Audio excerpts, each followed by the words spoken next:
Before we start, yes, I know this isn't what most of you were expecting, but hear me out. Unlike most tie-in media such as books or comics, this video game had the involvement of the show's cast and was released during the show's initial run. There's some debate as to whether it's considered canon, but I frankly have little time for such discussions when Gene Roddenberry himself was inclined to discount swathes of existing lore if he changed his mind. The whole concept of canon often bores me, and is generally the province of the actually crowd, who use it to be gatekeeping dicks, and are entirely welcome to it as a result. For those who need a reason for its inclusion, I will say the game is listed on Memory Alpha, which credits itself as being the canon source for Trek data. Make of that what you will. Or don't, I'm not your mum. With that preface out of the way, we'll begin. We're on a Borg ship with our newly assembled Hazard Team, a group created by Tuvok to handle the more dangerous missions we come across. It might have taken 6 years, but at least we finally realised that sending the captain into a firefight is probably a tactical no-no. Naturally, things have gone pear-shaped, and a new weapon, the Infinity Modulator designed by Seven to prevent the Borg from defending against it, has been nicked by them. Oh, and most of the team have been taken too. It's up to Ensign Alex Monroe, second in command of the team, to sort things out. In true Star Trek fashion, sorting things out is a euphemism for pooping yellow all over the place, and some running and gunning later, she finds one of the Hazard Team being held while the new gun is examined by a drone.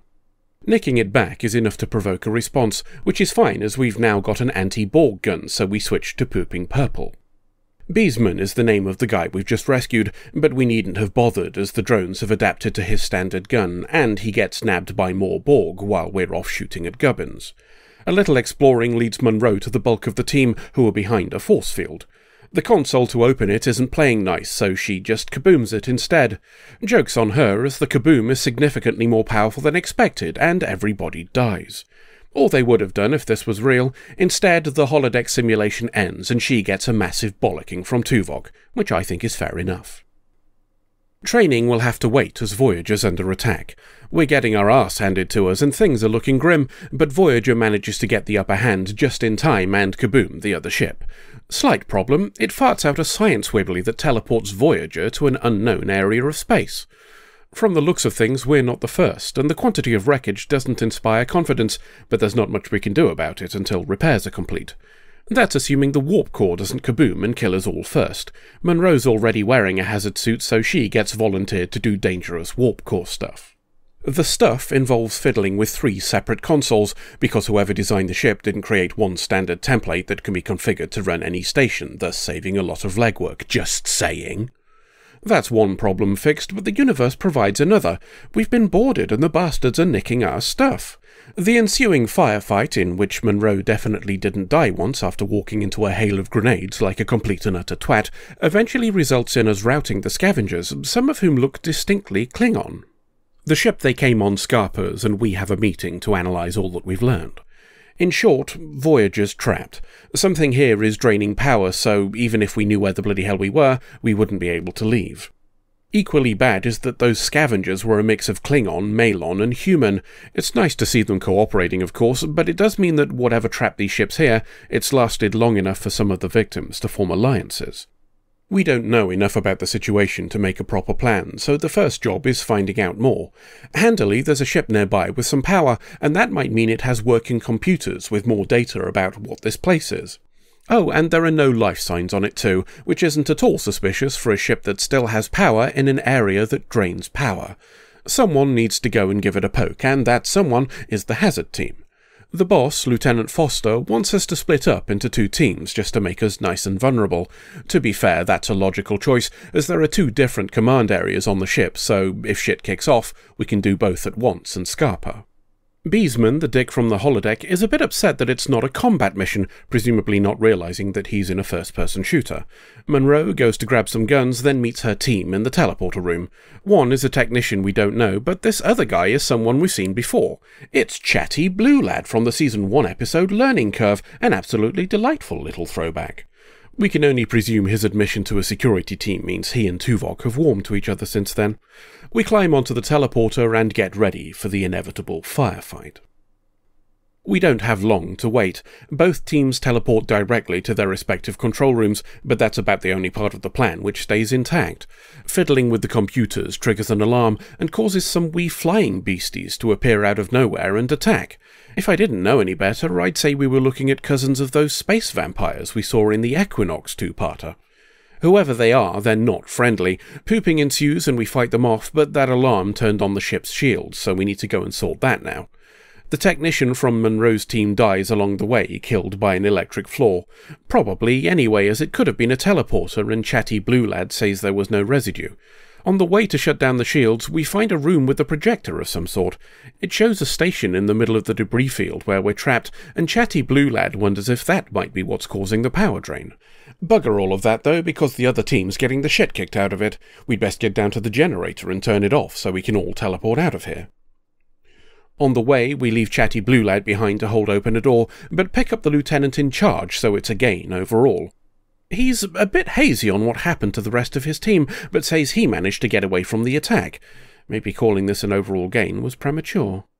More pooping happens as we continue to the power source, but find a room with containment units in on the way. And some of them seem to have our people in, including the one from Monroe's team. I guess the electric flaw was a teleporter after all. We can't get them open, but maybe we can teleport them out once the shield is down, so off we go to shut down the power once more. We find the right console to do it, only to be met by one of the things we've been pooping at all over the ship. There is one difference, though. This one's talking to us. It begs us not to shut the power off, as it'll result in the death of all their stored mates. See, this is a colony ship with an arseload of aliens on, and this whole thing has been a misunderstanding. They tried communicating, but the language barrier was too great, so they were forced to assume that we were here with nefarious intent. Given that we broke into their ship and started poking it, that's a fair conclusion. Grabbing some of our people let them do a science and figure out our language. Oh, and all the aliens we killed? Yeah, they got teleported into those pods and healed, so no harm, no foul. Friends now. It lowers the shield and we bugger off back to Voyager with news of a new ally and all the tasty data we can carry. A bit of healing and data analysing later, and we're in another briefing. Our new allies know a bit more about the station in the middle of this place, referring to it as the Forge, and confirm that it's the one causing the power drain. Beyond that, though, it's still a mystery.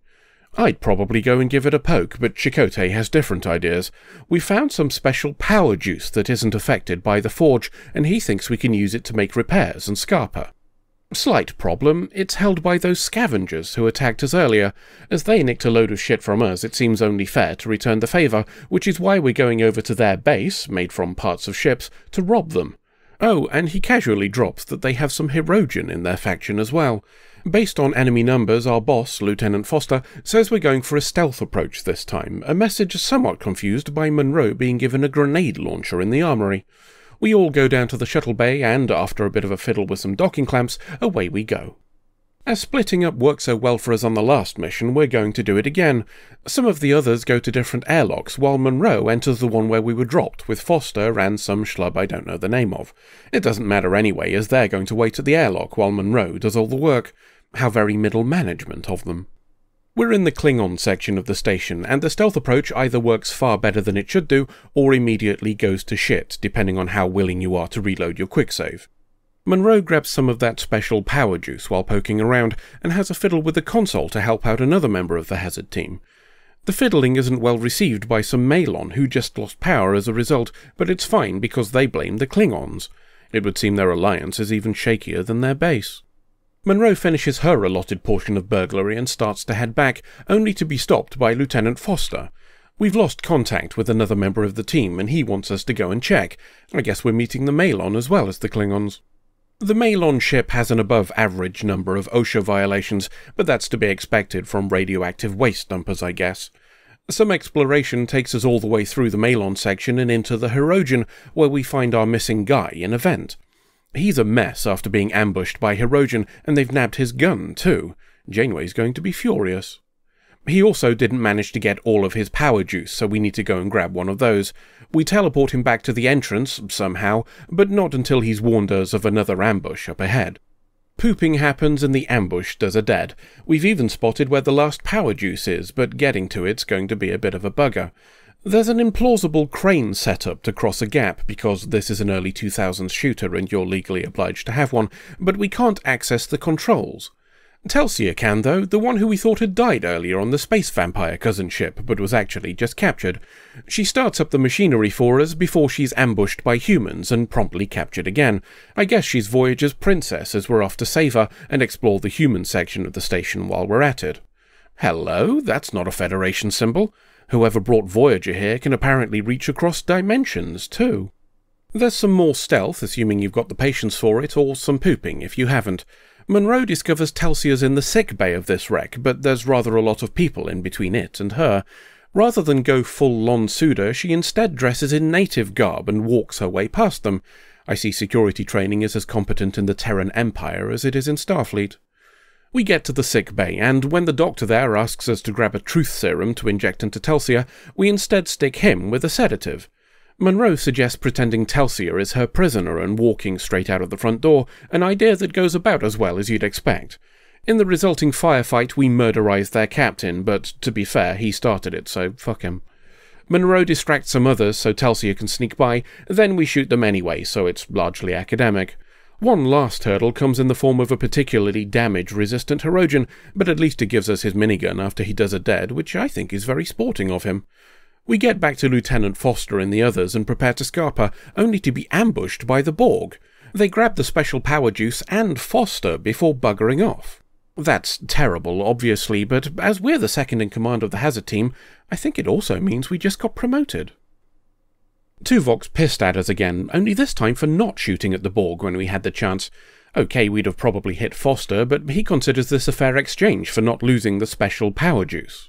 While Tuvok's figuring out what's next, Monroe faffs about with the other members of the hazard team, one of whom insinuates Foster getting captured was our fault. Hell of a conclusion when he was the one in charge, but whatever. The dick from earlier, Beesman, does angry meathead things because he's the designated angry meathead. Tuvok calls Monroe down to Astrometrics to go over our next move. It involves popping over to the Borg D6 and grabbing back the power juice. He's even fine with us saving Foster if we get the chance, but the juice is the main objective. Our resident Borg expert will be coming to lend a hand. At least we know she won't get fucked up like the others in the team. She's inherited plot armor from the show. And I was right about the promotion too. We're in charge of the hazard team now, at least what's left of it.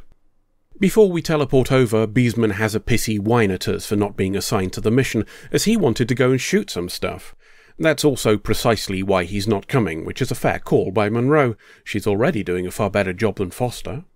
Over to the Borg D6 we go, all armed with Seven's infinity modulators. We don't need to use them initially, being ignored by the drones because we don't pose a threat. They change their minds when we kaboom something to get past a force field, and, even worse, these drones appear to have developed projectile weapons. Pooping happens and we fight our way through. During our travels, we find Lieutenant Foster being Borgified. Seven says we should continue the mission, but the person that blamed us earlier, whose name is Gerard, begs us to intervene. A slightly circuitous route lets us bypass the force field, and we tell Voyager to teleport back a now rescued Foster, though I've read that in an alternate timeline this doesn't happen. The side quest fulfilled, we continue our journey to the super power juice, during which one of our team is injured and teleported back to Voyager. Seven finds a data gizmo and sticks her arm in it to get an exact position for the power juice. She also manages to find some information on the Forge, that station at the centre of this place. She says the ship that brought Voyager here was a probe designed to test ships it comes across. Any that are powerful enough to destroy it get teleported here by the resulting kaboom, which I'll admit is quite an elegant system. The Forge then drains power from the newcomers and sends over some lads called the Harvesters to strip the ships and nick their tech. Whoever they are, they managed to pilfer a quarter of a Borg ship before they were sent packing, which is quite the accomplishment. We move on to find the power juice, but instead come across this first. Those of you who remember the Season 5 episode Infinite Regress may recognise it as a Borg network hub, the gubbins in charge of communication between drones.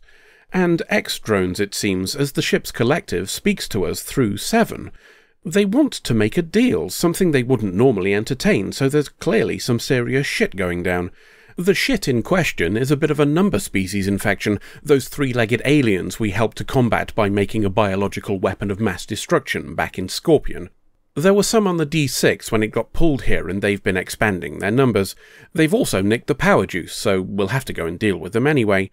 The Borg say they'll let us go if we take care of their little infestation problem, and they're completely 100% trustworthy this time, honest.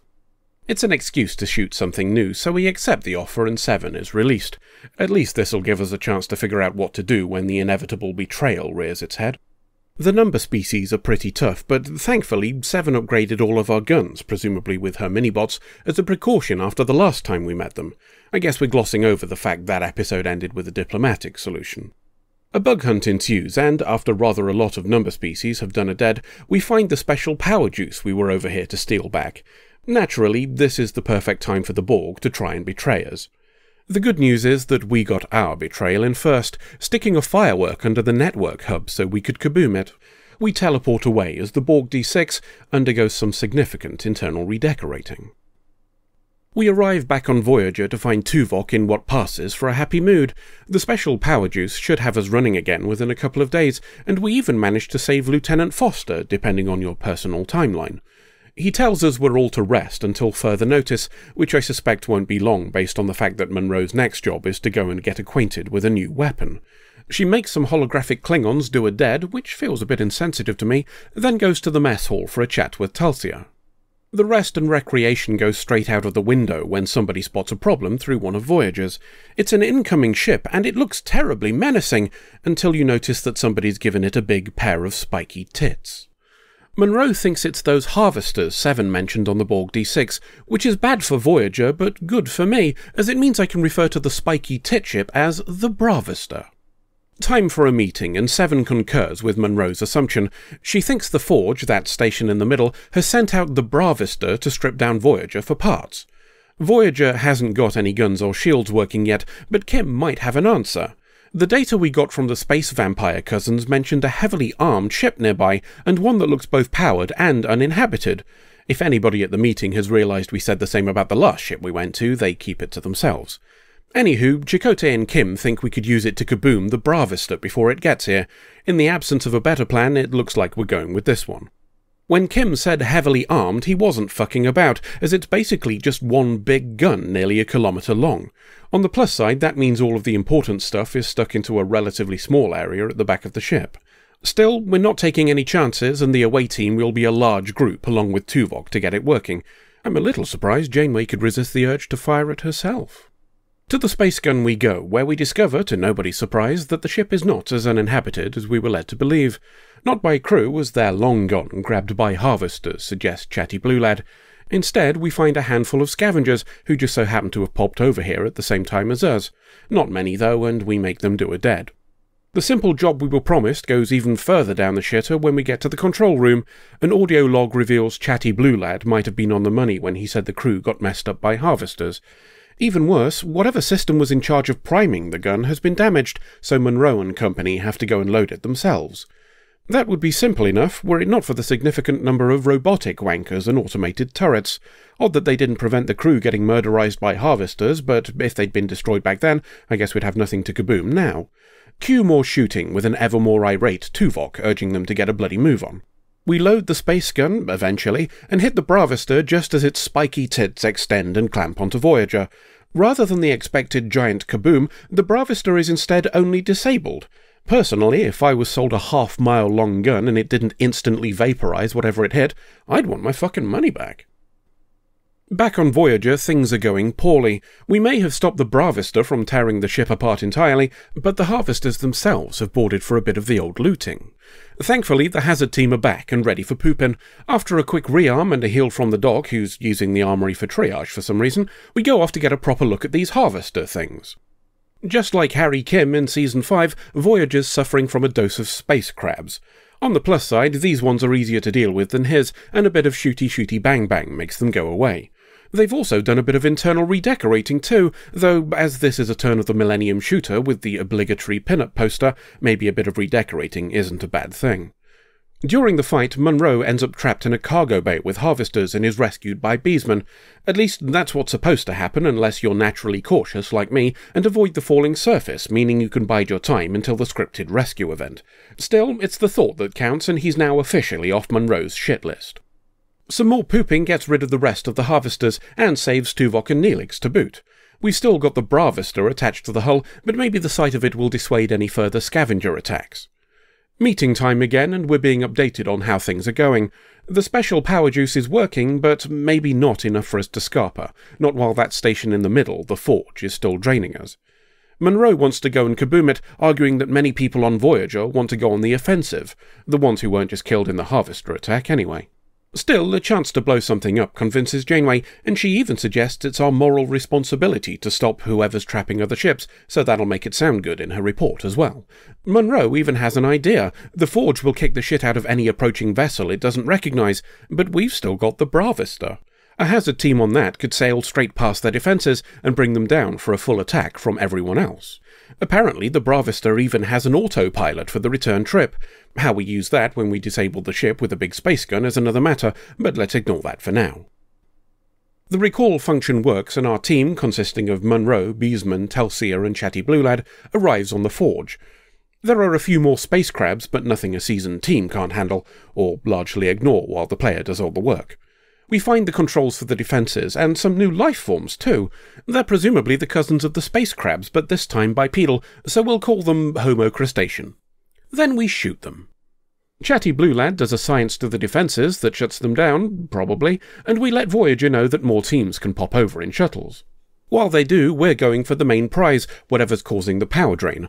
On the way, we find a chamber with more of Homo crustacean held in suspension. They're not a threat, says Beesman, but I've played video games before, so we sit at a safe distance and shoot the bastards anyway. Just as well, really, as this chamber turns into an ambush. Space crab and Homo crustacean alike swarm the room and threaten to overrun us, so it's time for a brave sacrifice. Beesman's our resident meathead, so he gets the honours, and after turning the tide with the sort of commentary you'd expect from a bad 80s action flick, does a dead just before reinforcements show up. I'd suggest bringing him back with Seven's Borg minibots, but then I'd have to listen to the prick some more. Tuvok goes off to do something else, taking Telsia and Chatty Blue Lad with him.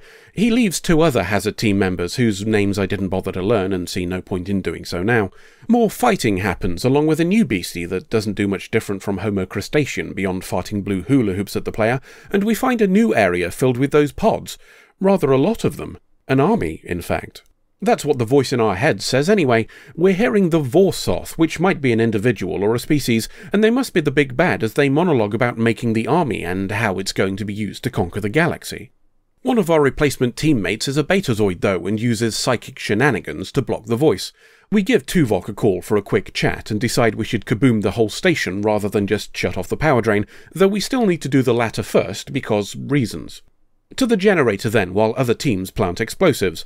A lot of dead aliens later, and we arrive at the gizmo causing all of our problems. Destroying it is a little too easy, suggesting we're not quite done yet, but the power drain is off and ships start coming back to life, our new allies, the space vampire cousins, among them. We fight our way to the rendezvous so we can scarper, only for the Vorsoth to tell us we're a bunch of pricks and it doesn't matter anyway. They've got a seed to grow a new forge and that'll make more too, so nah, dickheads. I'd probably have kept that to myself personally, but this is the big bad, so they have to have another monologue. I think it's in their contract or something.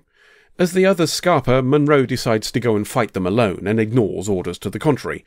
She also finds a gizmo to overfill all of her ammo, just in case the player hadn't figured out that this is the final boss fight. The Vorsoth sits behind a shield and sends waves of dickheads at Monroe. After she's murderized enough of them to fill a mid-sized cemetery, the space vampire cousins pop in and damage a gizmo on the wall, causing something in the air to fall and smash. This, apparently, was the seed to grow another forge, and the Vorsoth is proper pissed at what just happened. The space vampire cousins have buggered off, though, so Monroe has to deal with the aftermath. 6 years on the same ship as Janeway has taught her just what to do, though. She empties a not insignificant quantity of firepower into the Vorsoth, and as it does a dead and the whole station starts to fall apart, Monroe is teleported aboard Voyager. The other teams needn't have bothered with setting all of those explosives, as Voyager just kabooms the shit out of the station anyway, before we all scarper.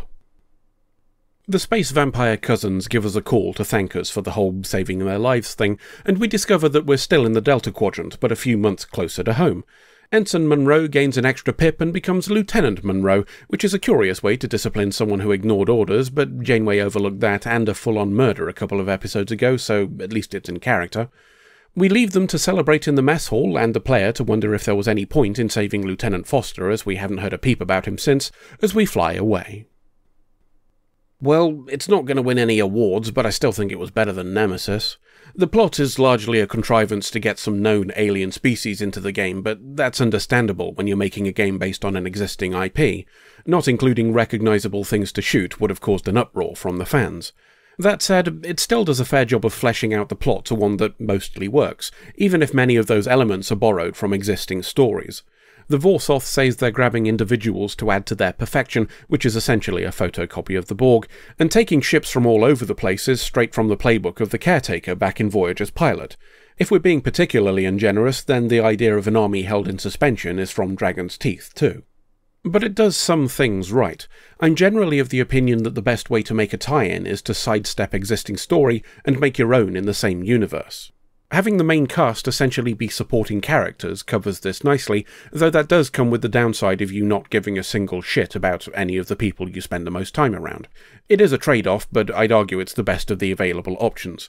Having one of the regulars hosing down aliens with abandon would have felt jarring, and that even includes Janeway with her pet gun collection. The characters we're given are diverse, though painfully two-dimensional. They at least felt appropriate to the setting, with the exception of Beesman the meathead. That level of oorah bullshit would have been right at home in an Alien franchise game, but felt entirely out of place here. At least he died, I guess. As to performances, well, bit of a mixed bag on this one. A fair portion of it came across as wooden, even from some of the regulars. Whether that was a production issue, or voice work being outside of their normal wheelhouse, or just phoning it in for the payday is another matter. It's not Peter Dinklage that wizard came from the moon levels of jarring, but it does impact the overall quality. Tangentially, that's not a dunk on Dinklage. The guy's a talented actor, and by many accounts the whole situation with his role in Destiny was a complete shit show. What it does highlight, however, is that an actor's performance can be affected by things beyond their control, and I wonder how much of that was the case here in Elite Force. I suppose we should cover the game aspect here as well as the narrative. It's a solid enough shooter that does a decent job of placing you in the Trek universe. We make concessions, of course. Monroe carrying an entire arsenal doesn't feel very Starfleet, for example, but they're at least handled with a nod to the lore by arguing, for example, that the weapons are stored in a transport buffer on the character. They could have just ignored it like most other games, so the effort is appreciated. A shame then that at least half of your weapons felt largely irrelevant. The Type 2 phaser you get right at the start of the game ended up becoming my most used weapon. Its alt-fire mode deals with most things relatively quickly, and the recharge rate was sufficient that I'd only end up swapping out to other things in extended firefights or for particularly resistant enemies. It was only on the very last mission that I ended up regularly using something else. Another reason for sticking to the hand phaser is so that you don't suffer the worst of the strobing lights from some of the weapon choices. The Dreadnought weapon in particular can be a proper flashy bastard in enclosed spaces. If you suffer from photosensitive seizures, this is probably not the game for you, I'm afraid. As to novel ideas, I'm afraid there's not a lot going on here. It's all stuff you'd have seen elsewhere by the time this was released. There are a few sections with low gravity that might have been worth expanding on, as that would have made for interesting firefights. Sadly, they're mostly wasted on platforming, something that doesn't tend to work well in first-person shooters even at the best of times, and feel underutilised as a result. I suspect this might be in part due to the effort that would have been required to make the enemy AI work after increasing the focus on 3 dimensions, but I still think it would have been an interesting premise. While we're on ideas, we should give a point for letting the player choose the gender of the character. It has no impact on the game outside a few voice lines, but I think it's better that it doesn't. Starfleet sees no difference, so why should there be any in this? On the reliability side, I experienced only one full crash, but there were a handful of soft locks that prevented progress. These were caused by AI teammates not going to their designated points for progression, or the game not registering that they had. Elevators in the gunship level were the worst offenders for this. Relatively regular autosaves do mean that if you haven't quick-saved recently, or you quick-saved after a softlock, you can execute the offending team member and probably restart relatively close to where things went wrong, but it's a frustration nonetheless. Ultimately, Elite Force is a competent if methodical tie-in game. As someone whose childhood was dotted with video game adaptations of film and TV shows that could be generously described as complete dogshit, I'd argue that places it above most. Much like Voyager itself, if you go into this understanding that it's not going to be the most polished or well-made piece of media ever created, you'll probably find enough to keep you entertained and, maybe, the odd pleasant surprise here and there along the way. End of video game. Tom. Yeah? Tom. Sorry, Monroe. You'll have to take a rain check for now. Tom. What? Tom. Hey, Monroe, I'm kind of busy here. Tom. Oh, hey. Tom. Yeah? Tom. Sorry, Monroe. You'll have to take a rain check for now. Excuse me. Yeah? Tom. Oh, hey. Tom. Sorry, Monroe. You'll have to take a rain check for now. Tom. Hey, Monroe, I'm kind of busy here. Tom.